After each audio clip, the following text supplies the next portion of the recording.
Hi, it's your friend Ron Coleman. Before going into my office this morning, I wanted to just thank everybody who was kind enough to text or message me or tweet me a happy birthday message,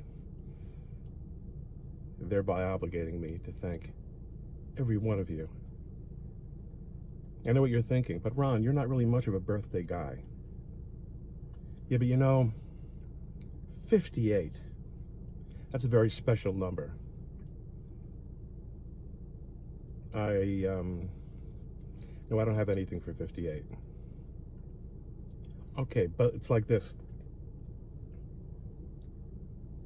I thought that it would be appropriate, because it's my birthday, to take a moment to ask each and every one of you to tell me what I mean in your life.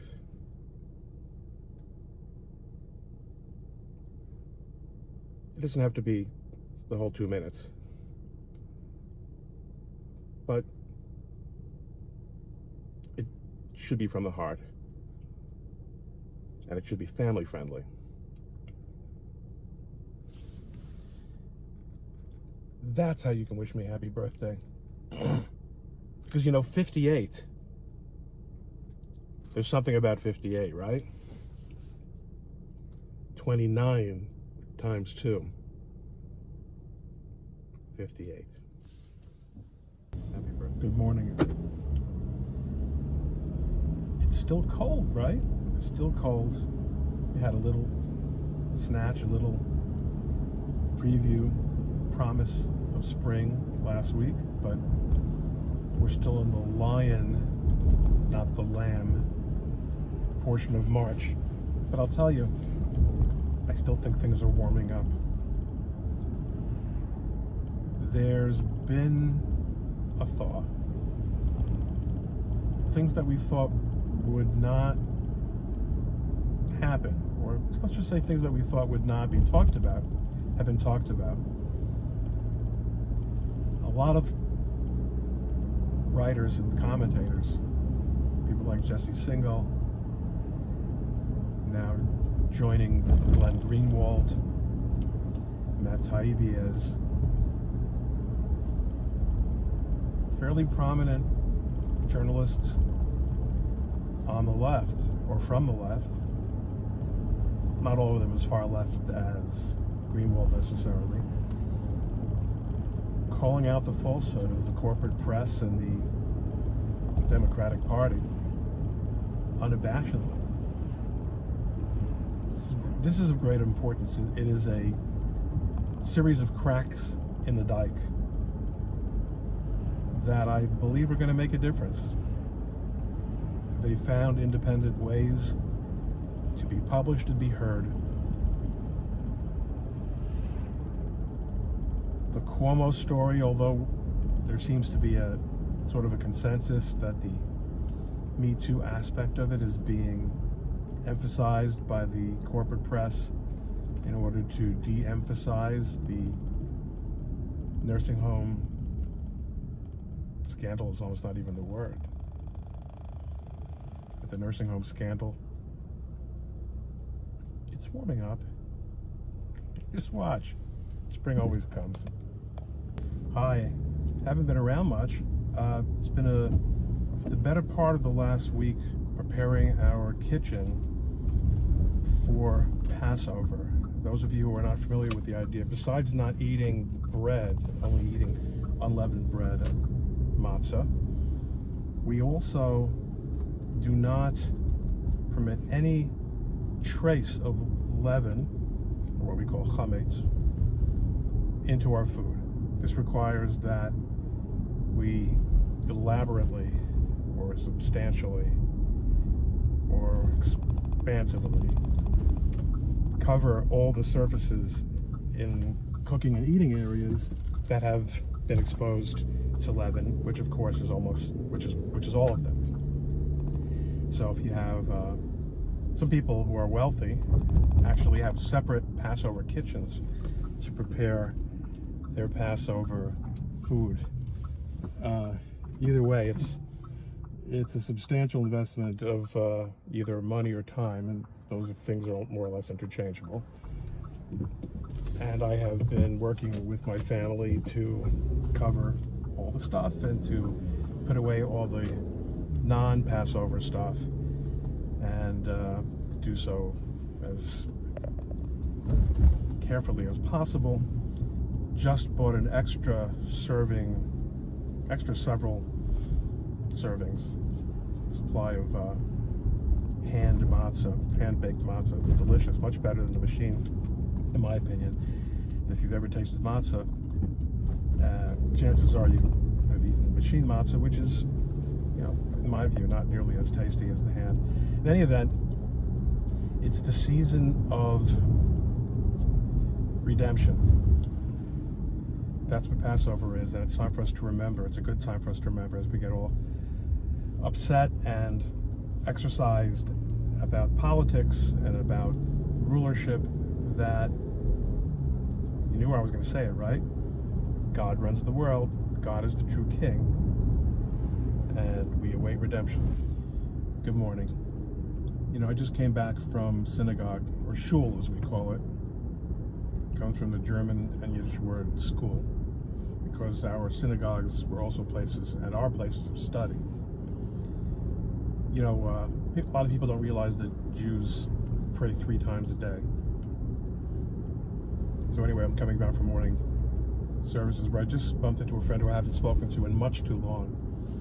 He had some real problems. He really got himself into a lot of trouble. He was at the top of the world, and he made some gigantic mistakes. I don't mean mistakes in the sense of oopsie. I mean mistakes in terms of judgment and maturity and responsibility, and he screwed up his life, screwed up his family's life. It was a disaster, and it was his fault. He acknowledges it. He didn't acknowledge it so well at the time, but he's come a very long way. It's been a very long time. I haven't spoken to him in a very long time either. He has rebuilt his life. It's an incredible thing to hear. And the amazing thing to me is that although he is no longer in the category of professional, and can't be, that he was, and whose success arc seemed impossible to stop, he's enthusiastic about life. He's excited about what he's doing. He loves people, and he seems to have control of himself, and it was so encouraging to hear. He'll never be what he could have been in his profession, but he has reframed his life to understand what success is, and what he wants, and what can make him happy, and how he can help other people, and how he can be responsible. Framing is so much. He has a lot of life to live still, and it's going to be, I think, hopefully a good life. Encouraging. Good evening. I wanted to do a car video today. The main reason I wanted to do one is because I get a lot of nice comments. People seem to enjoy them. And sometimes I feel a little bit awkward about it because I don't necessarily have something to say, but I realize, and this morning I didn't. I had the camera set up, and I just couldn't think of anything worth sharing. But as I got into the car tonight, it's 10 to 7 where I am, I realized, gosh, there's daylight. And I have to tell you, there's something about that longer day that really does make you feel great, besides the warmer weather. So this morning, I got up out of the house around 7 o'clock. I go to a 7:15 service. It was obviously, the sun was way up in the sky, but it was cold. It was still in the mid-30s. Now the sun's setting around 7 o'clock, but it's 60 degrees. And there's such a sense of hope that comes with summer. even though you're going to go through all the cycles with God's help, you go through all the seasons, and it'll be winter again. But right now, the days are getting longer, and there's a little bit of a sense of spring in the air, the thaw that we've referred to before, the hope that maybe our lives will get a little bit back to normal, politics maybe back off a little bit from politics. Live life. For us, it's almost Passover, season of redemption. It's always held in the spring, because this is what redemption feels like. I just posted a little video on Instagram to express my appreciation for the great job my barber does. Barber's on Instagram. Tagged him, tagged the barbershop. Had a little fun with it. I think, by the way, haircut and beard trim look great. I really like Eddie. And just as I'm thinking about it, it occurs to me, I had a conversation with a guy who we met through social media, and we know many of the same people. He doesn't live nearby, but same community. And at first I thought maybe he was reaching out to me because he's a financial advisor, and people on LinkedIn especially tend to reach out to me who are when they're financial advisors, because they think I am wealthy, or that I have that I have more money than I actually have to invest, and they're hoping to win my business, which is really something to think about, that if I'm that successful or successful enough that I wouldn't actually know people that I would want to invest my money other than through a cold call on LinkedIn. But he reassured me that no, he really just wanted to get to know me, because we do have a lot of similar interests, and he likes to be able to put people together, to introduce people, people who have this talent or skill, with people who need it. It was such a refreshing thing to hear, and it just reminded me. I used to actually give seminars on the topic of networking. I started out doing a program for the Princeton alumni in New York after 9/11, how to network, and how to think of networking as something that you just do because it's the right thing to do. Actually, I'm going to do two parts of this because I'm running out of my 2 minutes here. Be right back. As I said, I used to give networking seminars for Princeton alumni in New York, and we would talk about this idea that networking isn't something you do when you lose a job. It's something that you should be doing throughout your career, and it's also not necessarily a business or professional activity, but rather something that you do in life in order to add value to other people's lives. And I love doing this. People who do certain kinds of work in certain areas of law, which is what I'm most familiar with, but also obviously other professions and other kinds of businesses, looking for clients or people looking for those kinds of professionals and businesses.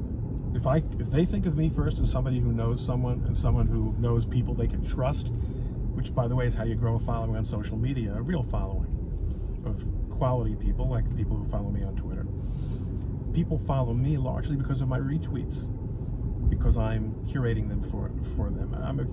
I'm curating people as well, not for purposes of self-aggrandizement, but for purposes of adding value. It's a great thing in life to be someone who adds value. We call God Hamativ in Hebrew. We say that He is the bestower of good, the one who does good. And in both Judaism and Christianity, we have this concept of imitatio Deus, that means that a person should asking himself, what should my purpose in life be? The answer is, look at what God does. God creates, God builds, God bestows goodness on others. That's what networking should be. So think of who you can maybe connect to someone else today, right? Or send me a client. That would be all right too. No head cases though, okay? Hey, it's the, for all practical purposes, it's the day before Passover.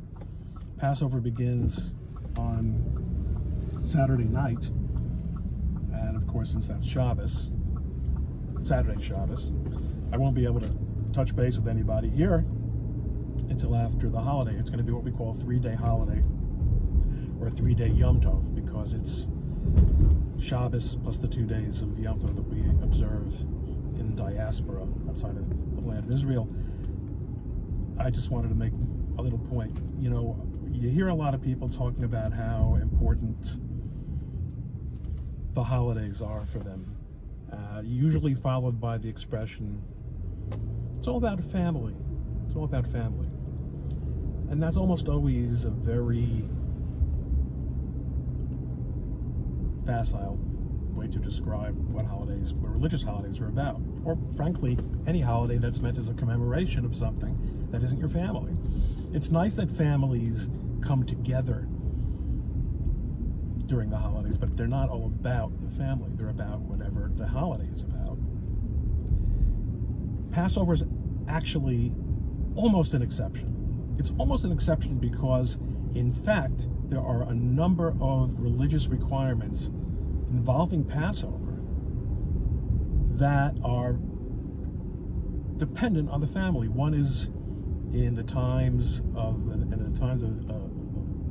the first Passover, as well as during the time that the Jews had the tabernacle, the Mishkan, or and the Holy Temple, the Beis HaMikdash. Families or groups of families that would share a Passover sacrifice did so as family units. Also, there is a religious requirement. Hi, it's Ron. I haven't done a car schmooze in a while because of Passover. Tonight begins the first of 2 days that we observe in the diaspora for the end of the Passover season. It's 2 festival days, so I'll be offline both Saturday for Shabbos and Sunday. I wanted to share with you, however, a thought based on something from the Haggadah. The Haggadah, of course, is the script that was instituted by the sages many, many, many generations ago, centuries ago, that determines how we teach our children about the Exodus from Egypt and how we remember it for ourselves at the Seder in particular. We say it, of course, the first 2 nights of Passover. One of the ways in which the Egyptians are described as having oppressed the Hebrew slaves, our ancestors, is explained by the rabbis as Prishus Derech Eretz, which literally means separation from the way of the land. That is a very roundabout way, lashon nekiya, as we say, or a euphemism for prevention of normal marital relations between husbands and wives. And I want to suggest to you that if there's anything that's going on now culturally in our society, if there's anything that the godless, if not pagan, powers that be, that rule over us every bit as absolutely as Pharaoh did in his time, despite our allusions to the contrary. We know that now. It's that they want to separate men and women from their normal relations, from the normal relationship between men and wives, men and women. We need redemption.